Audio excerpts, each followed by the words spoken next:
அதே போன்று ஜகாத் கொடுக்க கூடாத 6 கூட்டத்தினர் இருக்கிறார்கள். ஜகாத் அவங்களுக்கு கொடுக்கவே கூடாது, அவங்களுக்கு கொடுக்கிறது இஸ்லாத்துல தடை செய்யப்பட்டிருக்கிறது.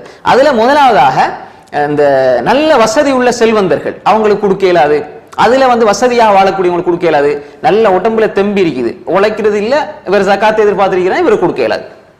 இது முதலாவது வகையினர். இரண்டாவதாக உசூல், அதாவது உசூல் மீது அல் ஃபுரு, அதாவது வாப்பா வாப்பாட வாப்பா வாப்பாட வாப்பா அப்படி அப்படி அது கொடுக்க முடியாது. பிள்ளைகள் மகன் மகண்ட மகன் அந்த அந்த அடிப்படையிலும் கொடுக்க முடியாது. மூன்றாவதாக அல் குஃபார் அல் முத்லக், பொதுவான காஃபிர்கள். இப்ப ஏற்கனவே முஅல்லஃபா குலூபுஹும்னு சொன்னேன் தானே, அதாவது இஸ்லாத்துக்கு புதிதாக வந்தவர்கள், இஸ்லாத்துக்கு வர இருப்பவர்களை தாண்டி பொதுவாக இருக்கக்கூடிய காஃபிர்களுக்கு ஜகாத் கொடுக்க இயலுமா, அந்த காஃபிர்களுக்கு ஜகாத் கொடுக்க இயலாது. அதே மாதிரியாக நாலாவதாக நபி ஸல்லல்லாஹு அலைஹி வஸல்லம் உடைய குடும்பத்தினருக்கு கொடுக்க முடியாது. அதே போன்று அஞ்சாவதாக நபி ஸல்லல்லாஹு அலைஹி வஸல்லம் உடைய குடும்பத்தினர் உரிமையிட்ட அடிமைகளுக்கும் ஜகாத் கொடுக்க முடியாது. இதெல்லாம் தெளிவான ஆதாரங்கள் இருக்குது, நான் சுருக்கமாக சொல்லிட்டு போறேன்.